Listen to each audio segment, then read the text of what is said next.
Olá, queria, mais uma vez agradecer a atenção de todos aí para o nosso podcast.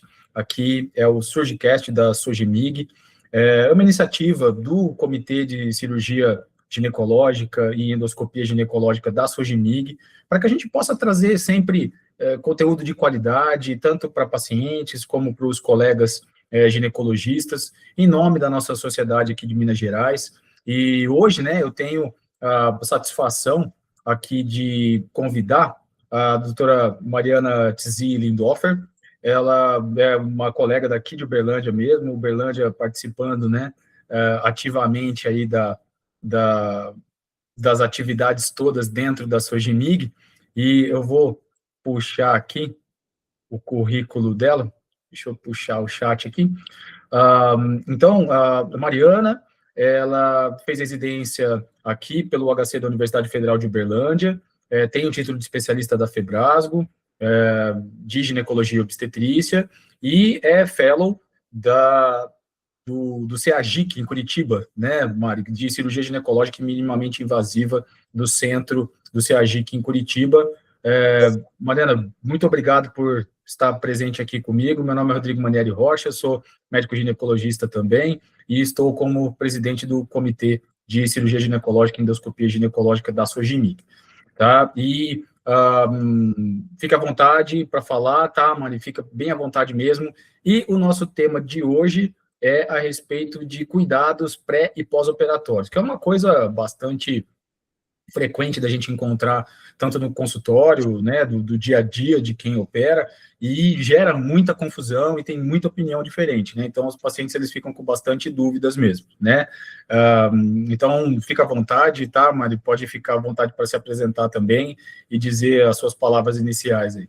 Perfeito, Rodrigo, muito obrigada pelo convite, tem sido bem enriquecedor fazer parte do comitê e, com certeza, difundir um pouco mais da nossa especialidade e também entregar conteúdo de qualidade aí para as pacientes, para os colegas. Eu acho que esse é o nosso grande papel aí dentro da jornada na ginecologia, E realmente, como você falou, esses cuidados parecem que às vezes são meio padrão, mas a gente tem tido grandes mudanças aí ao longo dos anos, principalmente quando a gente fala, nas cirurgias minimamente invasivas, na laparoscopia, e às vezes o paciente tem algumas dúvidas, acaba procurando na internet, nem sempre a informação é correta, ou às vezes surge alguma dúvida, então eu acho que é sempre importante a gente conversar e tentar lapidar isso para o paciente fique mais bem preparado possível, até mesmo família, Eu acho que é importante também a gente orientar todo mundo, e para que a cirurgia também seja um sucesso desde lá quando ela foi indicada, mas também no pós-operatório,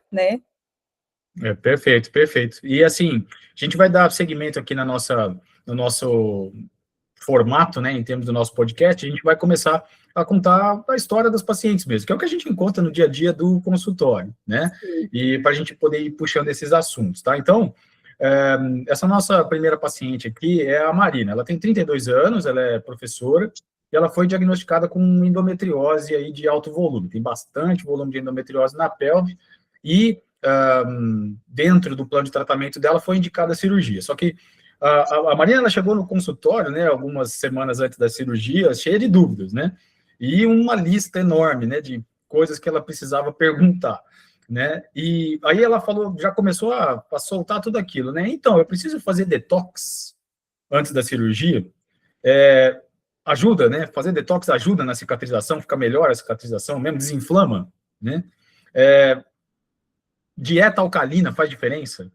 Chá depurativo, jejum intermitente pré-operatório, e aí, Mari, como é que funciona essa história aí? O que você acha? Eu acho que muito assim, claro, esse caso em especial, principalmente as pacientes de endometriose, às vezes a gente tem bastante informação, assim, uma chuva de informações na internet, e a paciente vem muito com essa ideia de detox, de inflamação, então gera uma dúvida, principalmente quando a gente está pensando em cirurgia, Então, é claro que um dos pilares, da endometriose sempre a gente fazer uma avaliação do ponto de vista dietético, um acompanhamento nutricional para a parte mesmo anti-inflamatória, para a gente ter enfim, melhora do controle de sintomas, até mesmo uma redução inflamatória antes da cirurgia, né? Mas em termos de detox, de sucos, de outras dietas malucas, assim, a gente não tem nenhuma indicação, nenhum embasamento mesmo para estar prescrevendo isso para paciente ou estar orientando. E muitas vezes as pacientes acabam fazendo algumas misturas de ervas, de outras questões, tipo de fermentados e tudo mais, que a gente não tem uma segurança alimentar, né? Algumas substâncias até são um pouco nocivas, tóxicas para a parte do fígado mesmo, e podem acabar comprometendo até a própria segurança da cirurgia, né? A gente tem algumas substâncias que a gente deve evitar, até por questão, né, de aumento de risco de sangramento, né? A gente tem algumas medicações que são importantes a gente também sempre conversar, fitoterápicos, nem sempre são tão inofensivos como a gente pensa, né? E essa questão, às vezes, de fazer jejuns muito prolongados, de, né, ter umas dietas bem restritivas, né, isso no pré-operatório não necessariamente é o que a gente recomenda, na verdade, a gente pode ter algumas alterações dietéticas de preparo mesmo, né, então, assim, ter um maior aporte proteico, né, uma redução, claro, nos alimentos mais gordurosos, né, para a gente melhorar ali o processo todo inflamatório de cicatrização, mas essas questões de jejum muito prolongado, restrições muito importantes, a gente acaba sabendo que isso acaba sendo nocivo mesmo no processo ali pré-operatório e pós-operatório imediato mesmo, né? Vocês têm vocês usam algum protocolo específico, assim, né, para os pacientes saberem, vamos dizer, tantas semanas antes da cirurgia tem que fazer tal dieta ou outra dieta? Existe uma orientação padrão, assim? O que a gente tem muito aqui no serviço, né, claro, vai depender, obviamente, da complexidade cirúrgica, né, mas pensando na endometriose, se é uma endometriose de grau mais leve, que a gente não tem acometimento intestinal, o que a gente orienta, pelo menos 2 a 3 semanas, a gente fazer uma dieta um pouco mais proteica, reduzir, claro, a questão, né, idealmente cessar tabagismo pelo menos 1 mês, redução no consumo de álcool, que são elementos realmente importantes do ponto de vista de planejamento pré-operatório. Aquela paciente da endometriose profunda, que tem lesão intestinal, que a gente vai precisar fazer alguma ressecção intestinal, né, tirar algum fragmento ali da endometriose no intestino, a gente acaba fazendo um preparo geralmente 2 semanas antes. A gente tem uma equipe de nutrição que faz bem, assim, esse preparo, tanto o acompanhamento prévio da paciente, né, com a questão de ajuste da dieta, enfim, mas também umas 2 semanas a gente já começa a fazer uma alimentação bem anti-inflamatória, assim, com alimentos bem direcionados mesmo, que tem evidência de que realmente reduz o processo. Às vezes a gente retira alguns alimentos que para a paciente pode dar um pouco mais de sintoma, e na semana da cirurgia a gente acaba começando o preparo, né, na questão de mudar a dieta, fazer a questão da dieta mais, a gente não faz preparo intestinal medicamentoso, a gente faz basicamente alimentar, e a gente tem, assim, resultados muito, muito bons quando a paciente segue mesmo, então a gente vê que realmente aquela questão antiga que antes a gente fazia bastante, né, que às vezes os pacientes conhecem como lavagem, ficar usando bastante medicação para soltar o intestino, hoje a gente praticamente não tem feito, né, alguns serviços ainda fazem, mas as recomendações mais atuais são bem específicas para algum tipo de procedimento, porque a gente sabe que isso realmente pode acabar sendo prejudicial para a paciente, né, em termos de recuperação e tudo mais, então a gente aqui tem feito mais a parte dietética, principalmente nessa semana que antecede a cirurgia. Entendi. Então, nessa parte, né, no final das contas, né, você vê que a dúvida da Marina aí não é tão descabida assim, né, então ela tá pensando, né, que precisaria de uma certa modificação da dieta dela antes da cirurgia, e talvez seja de fato importante, né, não nada muito detox, né, chazinho, nada dessas coisas, mas assim, né, isso que você falou é muito importante, né, privilegiar mais proteínas do que gorduras, diminuir alimentos com muitos resíduos, né, que ficam, né, acumulando resíduo demais intestinal, algumas semanas antes, pode, de fato, melhorar, até para, talvez, possibilitar, evitar esses medicamentos, né, que são tão desconfortáveis, né, que causam, né, diarreia ou outras alterações assim, né, então a gente sabe que esses preparos intestinais medicamentosos aí, eles podem ser bastante desconfortáveis, e eu concordo plenamente com você, está faltando bastante evidência, né, para demonstrar que esses preparos são bons, né? Sim. Não ser bons e muito pelo contrário, podem ser até prejudiciais em alguns casos. Eu acho interessante que cada vez mais a gente tem estudado, obviamente, mais a parte alimentar, né? A gente entende o grande papel da nutrição e até porque a gente sempre conversa muito isso sobre a importância dessa equipe multi, né? Porque muitas vezes essas orientações dietéticas e tudo mais, a gente tem mudanças muito grandes, estudos que estão em andamento, alguns alimentos específicos, então, assim, ter esse acompanhamento nutricional especificamente para paciente endometriose, eu acho que faz total diferença no pré e também no pós-operatório, né? Então, acho que é bem importante. Eu acho que uma coisa que você falou que é muito importante, né? Às vezes, dessa questão do tabagismo, né? Então, aproveita que você tem endometriose, tem esses problemas, para de fumar de uma vez, né? Exato, Né? exato. Já para de vez, né? E muda a dieta, né? Do ponto de vista de que possa trazer desconforto, já de vez também, não só para cirurgia, né? E como a gente vê resultado nisso, né? Então, assim, não só para a endometriose, claro, de uma forma geral, mas especificamente o dano que o tabagismo causa é algo... E quem opera sabe disso bem direitinho, né? Assim, é da água para o vinho, né? Paciente que fuma e paciente que não fuma, incluindo vape, né? Incluindo vape, né? Que agora a gente tem pacientes mais jovens diagnosticadas com endometriose, mas mais expostas também a agentes nocivos, então a gente tem que falar bastante, porque às vezes acha, é uma diversão, é uma brincadeira, mas a gente sabe que impacta muito, muito, muito. É verdade, não, concordo plenamente, né? E como é que está o protocolo de vocês para jejum? Aqui a gente tem feito o protocolo ERAS, né, que é um protocolo que é conhecido assim ao redor do mundo, tem sido algumas modificações, mas a gente tem feito 8 horas de jejum para resíduos sólidos, e a gente tem abreviado o jejum de líquido para 2 horas. Então, geralmente a gente faz uma suplementação com carboidrato, via oral, então as pacientes já chegam com essa orientação, porque, e também às vezes acaba atrasando um pouquinho o centro cirúrgico, entre uma cirurgia e outra, então é muito desgastante para a paciente, né, e isso a gente sabe que acaba interferindo também no nosso resultado cirúrgico, então a gente tem feito cada vez mais essa abreviação, né. É claro que às vezes alguns serviços é um pouquinho difícil negociar com o anestesista, porque tem alguns anestesistas que às vezes não estão tão familiarizados com os protocolos, né, mais novos, mas eu acho que isso é uma questão também que é importante a gente sempre conversar, né, os anestesistas conversam isso geralmente na consulta pré-anestésica, mas as nossas orientações sempre a gente repassa e reforça essa questão, principalmente dos líquidos, né, que algumas pacientes acabam fazendo uma restrição de água, de tudo, como se fosse comida, e chega a paciente super desidratada, e com mal-estar, então a gente tem visto que com uma frequência menor com essas abreviações de jejum, então isso tem sido bem vantajoso, assim, nesses últimos anos, essas mudanças bem positivas. Acho que isso aí foi uma grande evolução nessa história, né?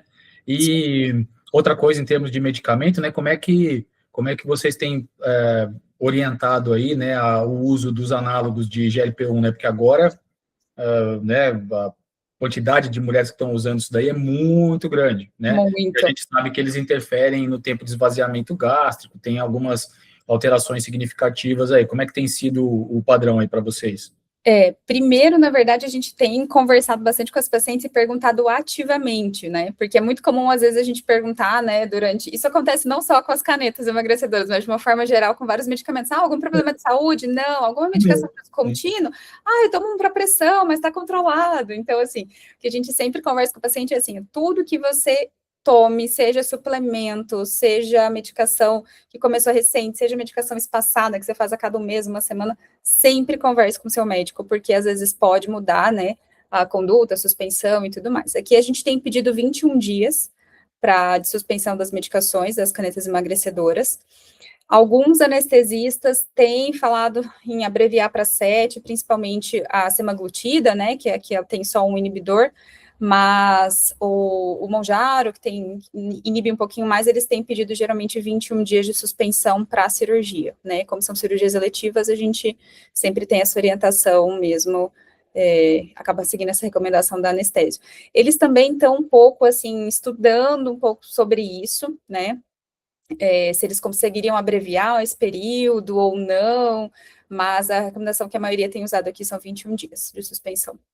Então, pode ser que mude isso num futuro não muito distante, né, mas assim, você vê, né, a sua cirurgia pode ficar atrasada quase um mês, né, se você não parar de tomar o medicamento, né, então, assim, precisa prestar atenção. Se você usa esse medicamento, por favor, avisa para o teu médico.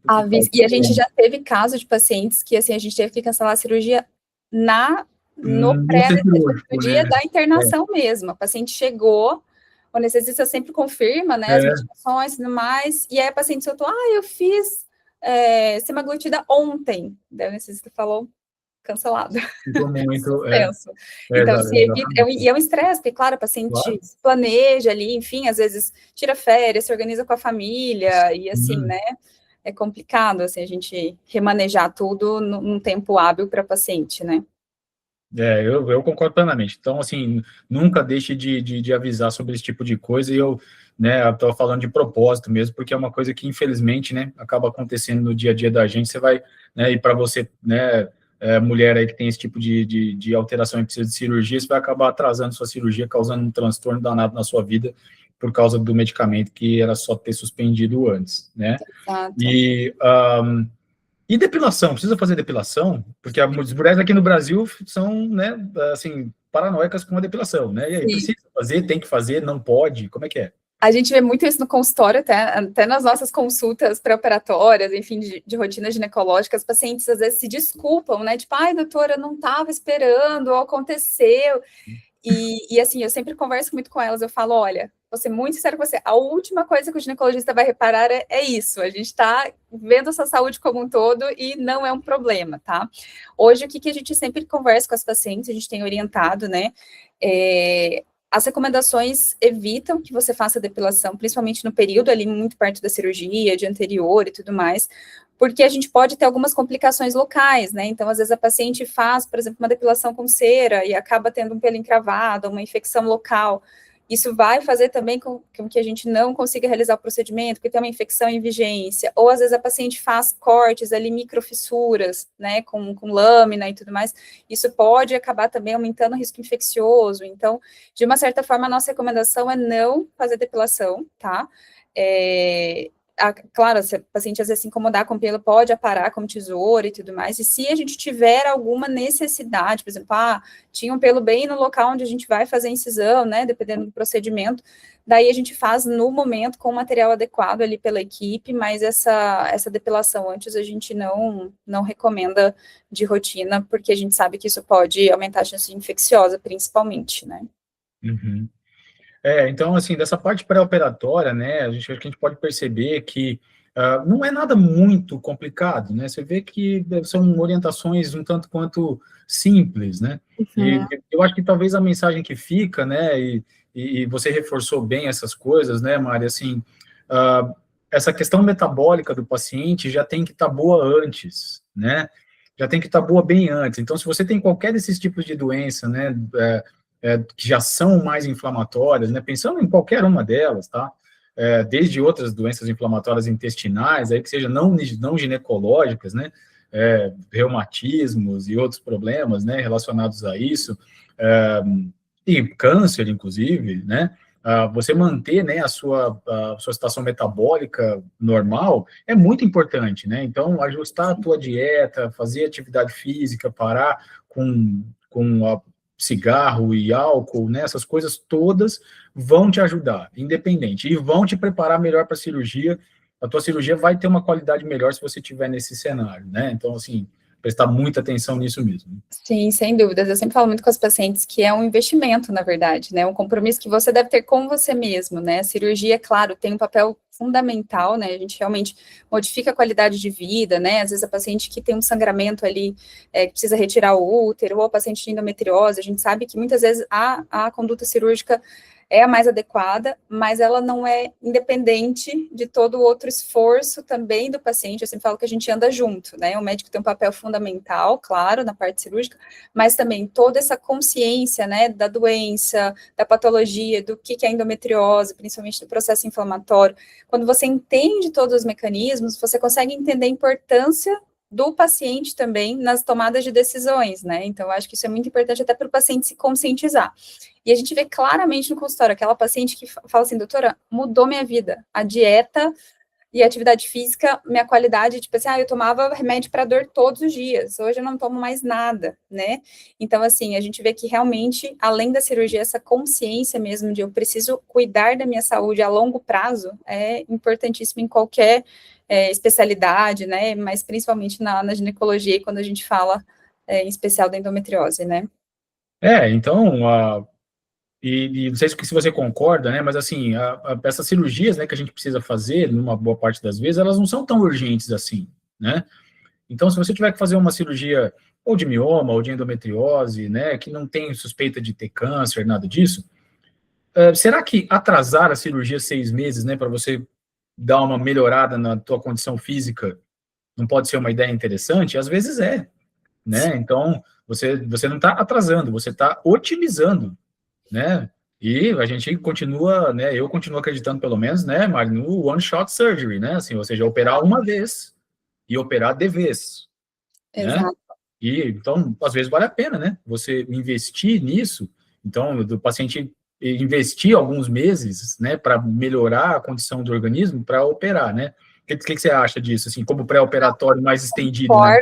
Concordo plenamente, Rodrigo, plenamente. A gente vê que, claro, às vezes, né, questão de dor, de desconforto, de sangramento, são questões que às vezes a paciente chega super desesperada no consultório, tipo, olha, eu preciso operar, tipo, essa semana, mas às vezes se a gente faz essa né, às vezes até mesmo, por exemplo, uma paciente que está com uma anemia, que a gente precisa corrigir de uma forma melhor, né, que não é algo tão imediato, eu vou fazer ferro na veia e vou melhorar daqui uma semana, não é bem assim.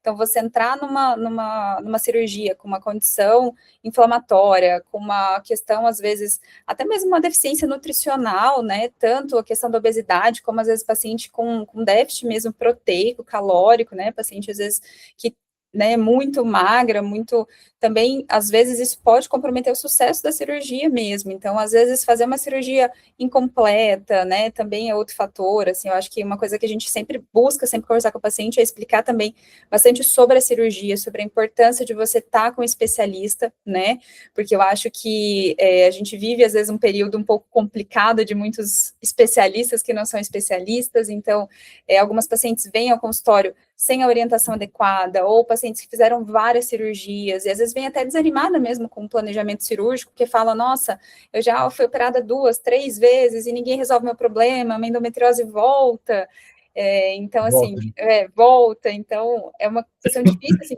principalmente para a gente conseguir orientar, e também entender que esse status pré-operatório é muito importante para o sucesso também da cirurgia, né? Claro que a parte médica é fundamental, mas estar bem também é um passo importante, até mesmo para o bem-estar pós-operatório, né? Eu falo que tem situações que a gente esperar é melhor. Não, eu concordo plenamente, né? Eu acho que assim, a gente cobriu bastante coisa dessa parte de pré-operatório, né? E a mensagem é que são coisas eficazes e simples, não tem nada de muita invenção, né? É o básico que vai resolver bem a tua questão pré-operatória e você vai se preparar bem para a sua cirurgia sem grandes necessidades, né, em termos de tratamentos ou suplementações, ou nada muito diferente. E, de preferência, né, quando a gente consegue sem outros preparos intestinais, nada disso, né? Lógico que tem situações específicas, locais específicos, necessidades, né, individuais, então a gente tem que respeitar isso, mas de uma maneira geral, não, né, a gente deve seguir um protocolo bem mais amigável, assim, felizmente, né, a gente tem mais evidência sobre isso hoje, né, e que é possível mesmo, principalmente nessa questão de abreviar jejum de líquido, né, que é terrível, né, ficar muito tempo sem tomar água, vamos combinar, né, é horroroso, né, então a gente podendo, né, fazer essas suplementações até 2 horas antes da cirurgia, o negócio fica bem mais razoável, né, bem menos desconfortável, né? Sim, tá? Com certeza. Lógico, né, assim, a gente não tem o objetivo de esgotar o assunto pré-operatório, tá? Então, o que a gente gostaria e ficaria muito feliz, né, que vocês mandem as suas dúvidas para a gente, escrevam para a gente nos nossos canais aí de mídia social, tanto via Sojimig, quanto nos nossos Instagrams e outros canais pessoais. Nós estamos aqui para servir vocês, nós estamos aqui para ajudar, e qualquer dúvida vai ser um prazer de responder, tá? Agora, né, fazendo a ponte para o outro lado, né, vamos falar um pouquinho de recuperação pós-operatória, né, de como é que é o pós-operatório aí, tá? Então, a gente já começa com um caso bem emblemático, assim, a gente tem uma série de pacientes com esse perfil aqui, né? Dessa vez, agora, nós vamos falar da Júlia, tá? A Júlia, ela tem 28 anos, é personal trainer e vai ser submetida a uma videolaparoscopia também para endometriose, como uma situação comum aí que a gente vê, né? Ela já é tudo aquilo que a gente falou do pré-operatório, né? Ela já é saudável, ela é super disciplinada, ela é ativa, ela não fuma, ela não bebe, né? Tá, né, com o peso corporal normal, tá tudo bonitinho, tá bem nutrida, né? Não tem problema nenhum. A paciente dos sonhos. Seria a paciente dos sonhos, só que ela não quer parar de jeito nenhum, né? Ela não quer parar de jeito nenhum, né?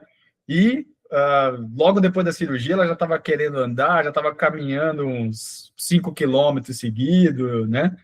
E aí, como é que é essa história de repouso pós-operatório, né? Eu acho que a gente pode dividir essa questão do repouso, né, em duas fases, né? Eu acho que talvez o que as mulheres aí queiram saber um pouco disso é tempo de internação, geralmente, né, que é uma dúvida importante, e como é que é o repouso? Como é que vocês têm orientado esse repouso? Como é que é o pós-operatório básico aí para vocês?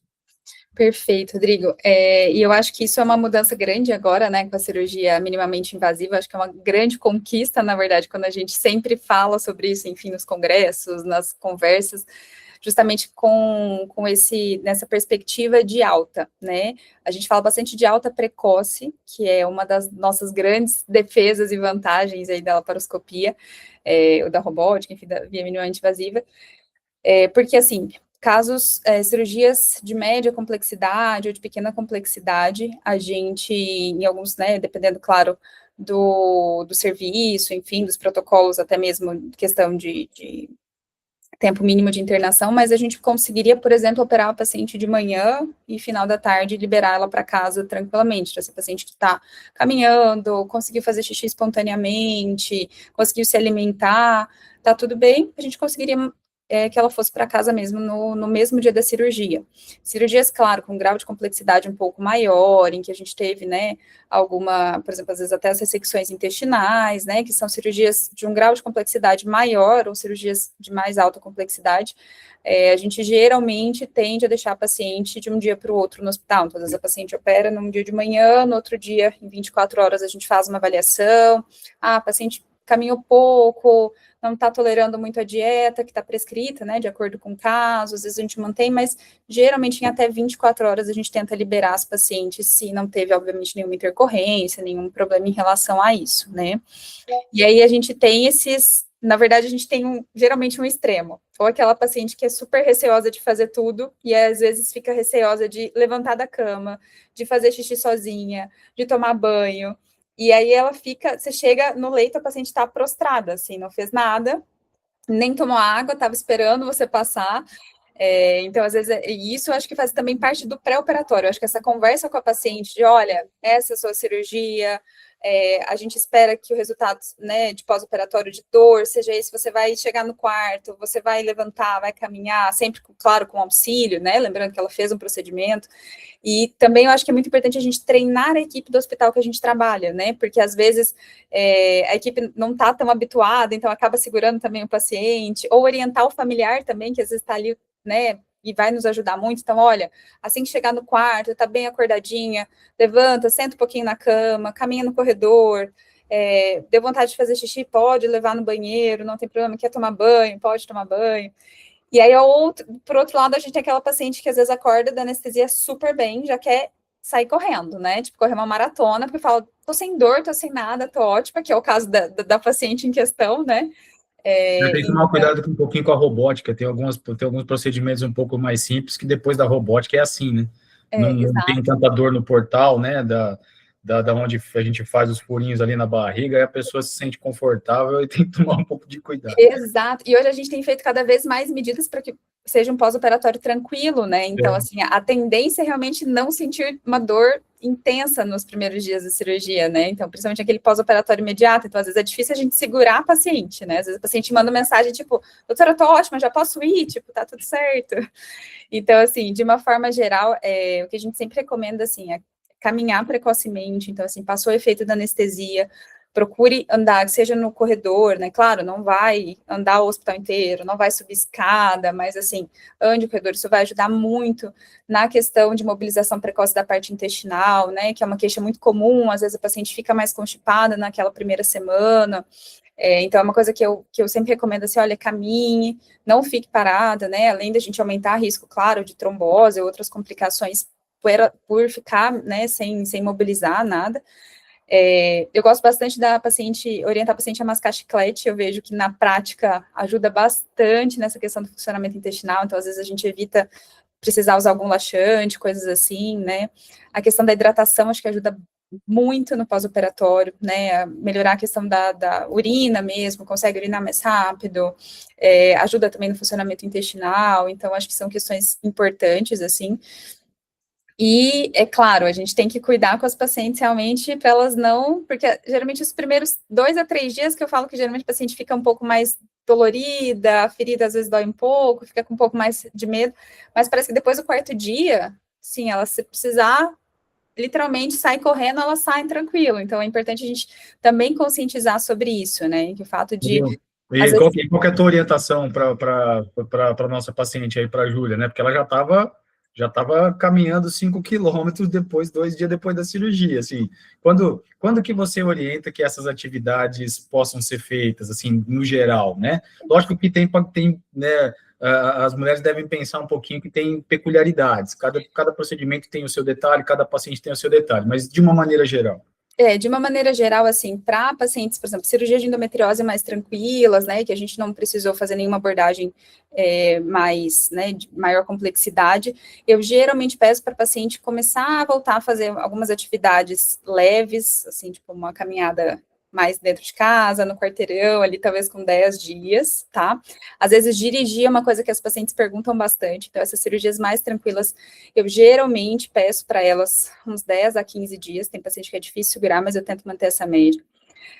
Pacientes que têm cirurgias um pouco mais extensas, às vezes uma endometriose que precisou fazer uma pequena abertura na vagina, né, que precisou dar algum tipo de ponto, assim como na retirada de útero e tudo mais, daí eu geralmente peço uns 20 a 30 dias de esforço, assim, mais de caminhadas e tudo mais. Claro, a gente, né, acaba examinando essas pacientes ali no final desse prazo de repouso, né, para saber se dá para liberar e tudo mais, mas eu tenho usado mais ou menos essa média, cirurgias mais tranquilas, eu geralmente começo a liberar por volta de 10 a 12 dias, cirurgias de maior complexidade, uns 20 a 30 dias, dependendo, claro, de cada caso também, né. Uhum. Para atividades físicas leves, agora, assim, às vezes academia, corrida, caminhada, a gente dá uma segurada um pouquinho, principalmente nas cirurgias de maior complexidade, ou que tiveram pontos, pelo próprio processo de cicatrização, né, a gente sabe que ali na cirurgia por vídeo a gente vê os buraquinhos pequenos, mas por dentro, às vezes, a gente precisou fazer alguma sutura, né, às vezes mioma, enfim, esterectomia mesmo, retirada de útero, então a gente precisa entender que esse processo por dentro, né, interno, ele é um processo bem mais lento do que a gente está vendo por fora. Geralmente, os pontos da cicatrização com 7 dias já estão super fechados, super cicatrizados. Então, às vezes a paciente fala, nossa, mas não tem nada, tá tudo bem, tá tudo fechado.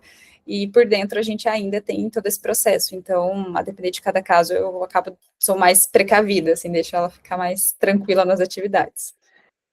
Assim, é importante a gente falar dessas diferenças, né, assim, para procedimento simples, né, já dentro da primeira semana, se o paciente não tiver sintoma nenhum, eu não vejo problemas dessas pequenas atividades, assim, né, eu faço uma brincadeira, né, eu falo assim, dá uma voltinha no quarteirão, ou levar um cachorrinho pequeno para passear, não tem problema, né, agora, se você, né, dentro dessa primeira semana, aí você tiver um Rottweiler gigantão, né, e tentar levar ele para passear, vai ser desconfortável. Talvez né? não seja uma boa opção, né? Talvez não seja uma boa opção. Aí, assim, eu posso dirigir? Então, eu acho que não vai comprometer, né, a cirurgia do paciente. Se ela tiver um carro automático e ela for na farmácia, eu acho que não vai comprometer a cirurgia dela. Agora, a gente tem paciente que é motorista de Uber, não dá para ela voltar a ficar o dia inteiro dirigindo, não tem como, né? Então, ela vai precisar desses 10 dias aí, né, que você está comentando, para ter um certo conforto abdominal, até que ela possa voltar a ter uma atividade assim, né? E aí eu concordo com você na parte de atividade física mesmo, né? Assim que o ideal, né, para a gente até evitar hérnias umbilicais, né, principalmente, né, Mari, que eu acho que essa hérnia do umbigo é uma coisa, a gente toma todos os cuidados para que isso não aconteça, faz a sutura direitinho, organiza bem direitinho, mas não é impossível. Claro. Se fizer muita força, né, ao longo desse período, aí a gente pode ter esse tipo de problema. Aí eu geralmente oriento atividade física mesmo, 30 dias, né? E você tem algum período para atividade sexual? O que você orienta dessa parte? Em termos das cirurgias em que a gente não precisou fazer nenhum tipo de abertura vaginal, né, a gente não tem nenhum tipo de pontos ali de sutura, eu geralmente com 30 dias acabo liberando até para a gente não ter questão de risco infeccioso, né, não mobilizar às vezes uma região que está mais sensível, às vezes a gente, claro, não tem pontos ali no útero, mas às vezes a gente faz uma ressecção de uma camadinha que a gente chama de peritônio mais extensa, então aquele próprio processo de cicatrização com a mobilização ali da relação pode, né, ser desconfortável, né, às vezes até a questão das cirurgias intestinais, né, a gente acaba tendo um desconforto maior num pós-operatório muito imediato. Cirurgias de retirada de útero, ou cirurgias que a gente tem uma abertura vaginal, geralmente eu tenho pedido de 50 a 60 dias, tá? Mas é claro que eu sempre busco examinar a paciente, porque, claro, isso não garante que a gente não vai ter nenhuma intercorrência, mas eu vejo que, assim, paciente que às vezes você não tá com aquela cicatrização que você esperava, às vezes tem algum pontinho ali que ainda não foi bem absorvido, né, eu sempre falo para o paciente, olha, vamos esperar um pouquinho mais, às vezes reexamino ela em, 10 dias, 15 dias, né, às vezes a gente precisa usar alguma medicação para ajudar ali no processo de cicatrização e tudo mais, então eu tento manter essa média, porque eu acho que é bem prudente, assim, é claro que cada paciente, né, responde de uma forma em termos de cicatrização e tudo mais, mas de uma forma geral a gente não tem intercorrências nesse período, né, mas é claro que algumas pacientes a gente precisa individualizar, mas de uma forma geral esse período é bem importante. Eu sempre peço para os pacientes levarem o parceiro, né, ou a parceira nas consultas, porque eu acho que isso também é um tema, né, bastante tabu, assim, entre os casais, então é importante para a gente, a cirurgia teve uma complexidade maior, a gente teve, né, alguma intercorrência, alguma coisa que a gente vai precisar, porque às vezes para paciente é muito difícil, né, às vezes até explicar isso, às vezes causa algum desconforto ali com a parceria, então é importante a gente também deixar tudo isso bem esclarecido, os motivos, para que o parceiro, claro, a gente entende que ele, consciente do que está acontecendo, vai ter uma outra postura frente àquele processo mesmo de pós-operatório, né. Uhum. Então, isso é muito, é fundamental, né, ter a família aí do lado, né, e a gente às vezes subestima, né, a importância da parceria ali para essas orientações, né, porque a gente sabe que a mulher que está ali e vai fazer a cirurgia, ela está tensa, né.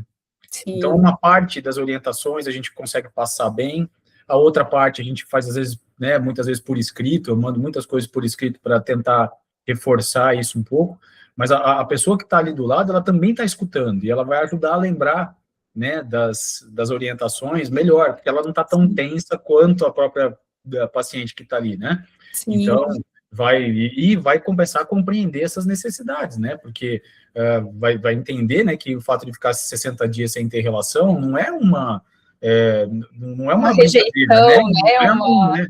Não é uma rejeição dele, olha, né, isso de fato é verdade, né, a doutora Mariana está muito, muito clara, né, nessa questão das suturas da vagina, né, se vocês perceberem, ela falou várias vezes, toda vez que tem que suturar a vagina, a gente precisa ter um cuidado um pouquinho a mais, porque essa cicatrização, ela é um pouquinho mais lenta, um pouco mais difícil, né, então, né, no mínimo, né, 45 dias aí de repouso sexual, né, para ter relação vaginal, quando a gente precisa ou suturar a vagina ou nas cirurgias, né, para retirar o útero, né, que isso é inevitável, a gente precisa esperar um pouquinho mais para voltar a ter relação, e isso é o habitual mesmo, né. Uma coisa que A Júlia perguntou aqui também que ela não gosta disso, né, porque ela é muito atleta e tudo mais, ela não queria usar meia de compressão de jeito nenhum. Quando que você indica o uso de meia de compressão? Assim, você indica para todos os pacientes? Não indica? Tem algum critério? Qual que é o critério que vocês usam? Na verdade, aqui a gente tem indicado para todos os pacientes, tá? A gente, na verdade, pelo menos nas primeiras 24 horas, ou no período que a paciente fica na internação, a gente tem usado as botas pneumáticas, né? Então, aquela paciente, claro, um risco habitual de trombose, né? Não tem nenhum outro fator que complique, a gente geralmente deixa as botas pneumáticas durante a internação. E daí, para casa, a gente tem recomendado pelo menos 30 dias de meias compressivas. É claro que eu sei que às vezes é difícil manter esse tempo, então, assim, eu digo, olha, especialmente os 15 primeiros dias, mas, de uma forma geral, principalmente para as pacientes que têm um nível de complexidade maior, ou às vezes vão estar um pouco menos aptas aí a caminhar, porque às vezes sente mais dor, ou foi uma cirurgia de maior porte, eu tento conversar com elas 30 dias, mas, assim, o que a gente vê na prática é que 15, bem chorando para elas, implorando, sabe? Mas, idealmente, a gente tenta 30. Mas vocês têm indicado isso para todas, então? Sim, a gente tem indicado para, assim, claro, algumas a gente precisa, né, fazer medicação em conjunto e tudo mais, mas, de uma forma geral, a gente tem mantido esse período, sabe? Uhum. É interessante, assim, eu deixo para os pacientes de mais alto risco, né? Uhum. Então, quando o paciente tem mais alto risco de trombose, eu disse, é um paciente que tem uma condição de mobilidade muito boa, né? E não tem outros fatores de risco, né? Não é obesa, não fuma, né? Nenhuma outra situação de insuficiência venosa, não exige necessariamente, desde que ela consiga mobilizar, Mobilizar, né? perfeito. Desde que ela esteja mobilizando. Esse é o fundamental. Se fosse a Júlia, talvez a gente poderia pensar realmente exatamente. que ficar sem ver seria uma excelente opção.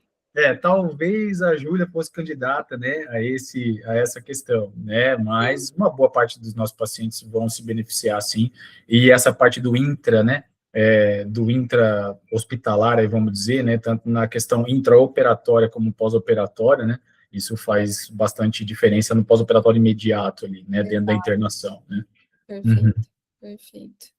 Então, assim, vocês podem ver, né, que quando a gente fala de pré e pós-operatório, isso gera uma série de dúvidas, né, e que tem um monte de detalhes aí, mas quando a gente consegue resumir, não é tão complicado, né, e eu acho que é o que você falou, né, Maria, é a cirurgia minimamente invasiva que trouxe isso, né, no fim das contas, essa simplificação, essa situação que a gente pode ser um pouco mais tranquilos, né, tanto em termos de pré-operatório como em termos de pós-operatório, ficou muito mais amigável, né, então, aquelas situações antigas, né, 6 meses que não podia fazer exercício, né, então, aqueles assim... cortes enormes que, claro, enormes, aquilo doía, que era uma barbaridade, né, entendeu? Então, a realidade mudou, né, então, aí, ao longo do tempo, a gente foi adaptando essa parte, e é muito importante entender essa simplicidade justamente para que você não fique adiando um procedimento que pode ser muito benéfico para você por um medo infundado, né? E, por um outro lado, tomar cuidado para não ficar indicando cirurgia para qualquer coisa, porque também não é assim. Cirurgias têm os seus detalhes, as suas complicações, né?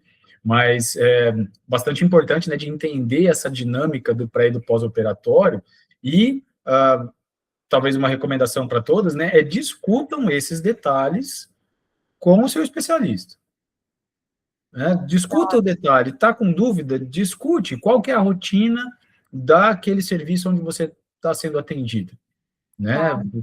Como é que é o andamento, né? Eu, por exemplo, né, às vezes a gente estava falando de período intra-hospitalar, né, para cirurgias intestinais que a gente faz ressecção segmentar, eu costumo deixar o paciente internado alguns dias a mais, para eu acompanhar, né, a curva de inflamação, entendeu? Então, assim, e apesar, e essa é uma coisa que eu converso também, queria saber sua opinião sobre isso, é assim, a gente fala de alta precoce, né, mas nós também não temos interesse de empurrar o paciente para fora do hospital a qualquer custo. Exato. Né? Se você estiver insegura e não quiser ir embora do hospital, fala com o seu médico, né? Exato. Fica um tempo a mais sobre os cuidados dentro do hospital. Não sei o que você pensa sobre isso, né, Mari? Assim, Claro. Não, eu acho que, assim, o que você comentou é muito importante, assim, eu acredito muito nessa relação médico-paciente, eu falo que a gente precisa muito fortalecer isso, então, confiar no seu cirurgião, confiar em quem está te acompanhando, né? Porque eu acho que assim, hoje a gente tem bastante informação, ainda bem, mas a gente também tem que cuidar com a quantidade de informação que a gente tem, onde a gente está buscando essas informações, mas principalmente confiar em quem está cuidando da gente, né? Esclarecer tudo. Eu falo que é super comum nas consultas a gente desenhar, a gente explicar, porque para a gente, claro, é nossa rotina, é nosso dia a dia, mas para a paciente, às vezes ela pensa, é uma dúvida super comum, tipo assim, doutora, mas como que meu útero vai sair pelo buraquinho? Então, às vezes, a gente tem que desenhar, explicar, para que a paciente realmente entenda o procedimento, entenda o que vai ser feito, né? E eu acho que a cirurgia minimamente invasiva também trouxe para a gente a possibilidade de a gente individualizar, né? Então, é justamente isso, olha, a gente tem uma endometriose que a gente vai fazer esse tipo de ressecção de intestino, a gente tem um mioma que a gente vai, por exemplo, fazer ele por vídeo, mas vai fragmentar ele de uma forma ou de outra. Então, todas essas particularidades de cada caso, a gente conseguiu, acho que, individualizar ainda mais, né, na cirurgia minimamente invasiva, e também esses cuidados, né, então, assim, todas as dúvidas, e às vezes uma paciente tem um formato, enfim, familiar, tem filho pequeno, outra paciente, por exemplo, às vezes não tem acompanhante, como que a gente vai trabalhar com tudo isso, né, como que vão ser esses cuidados, então é super importante.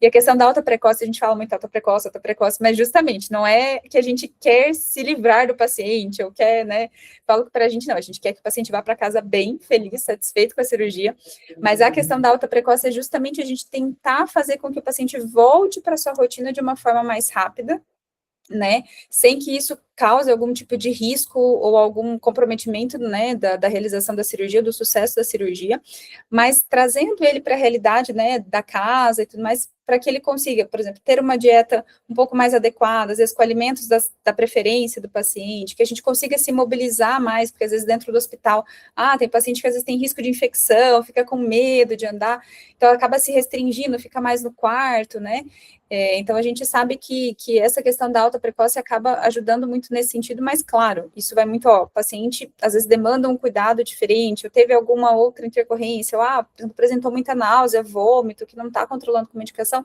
tá tudo bem também a gente, né, retardar um pouco essa alta, mas que o paciente vá para casa com segurança. Eu acho que isso é o principal, né, para todos os lados, tanto para o paciente como para a gente médico.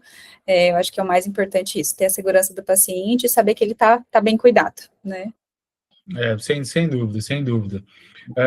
Mano, acho que a gente cobriu, né, uma bela gama de coisas aí, né, relacionadas a essa parte de tanto pré como pós-operatório, né, e, logicamente, que a gente não tem o objetivo de esgotar esse assunto de forma nenhuma, né, isso é um assunto que gera, né, bastante dúvida, e, mais uma vez, né, nós aqui dentro do comitê de cirurgia ginecológica e endoscopia ginecológica da SOGMIG, a gente está à disposição de vocês, né, tanto colegas que se interessem por esse assunto e vocês, né, pacientes que precisam de alguma certa orientação, a gente vai estar sempre disponível, a gente espera que esse tipo de iniciativa, né, aqui com o nosso podcast, a gente possa estar nos colocando à disposição de vocês, né, e eu gostaria que você, né, desse as últimas palavras aí, Mari, fica à vontade, né, do que você gostaria de dizer para nós. Não, perfeito. Eu acho que, nossa, foi bem legal fazer esse episódio aqui do nosso Surgicast.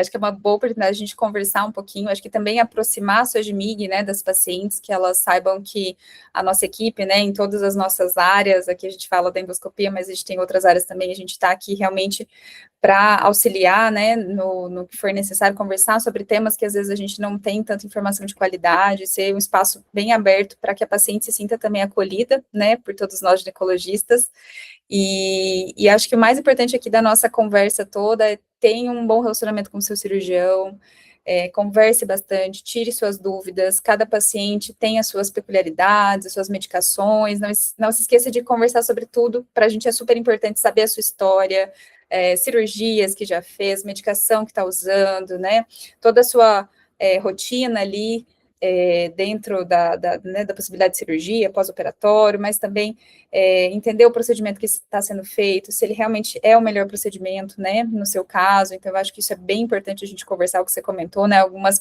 coisas a gente precisa realmente operar, outras não necessariamente, e seguir ao máximo todas as recomendações do seu médico assistente, então, os cuidados, né, porque ele conhece o seu caso, ele esteve lá na sua cirurgia, então, se ele recomendar algum repouso mais prolongado, alguma restrição, né, converse, escute e siga ao máximo as recomendações, porque com certeza para garantir a segurança do procedimento e o sucesso também da cirurgia, né, então acho que é bem importante.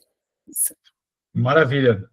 Mário, muito obrigado, foi um prazer enorme, tá, conversar com você, como sempre, né, e estaremos juntos aí, né, com certeza em todas as atividades da Sogimig, e esperamos te ver em breve aqui de novo no Surgicast com outros assuntos. Tudo bem? Com certeza. Muito obrigada. Maravilha. Mário, um abraço. Tchau, tchau. Tchau.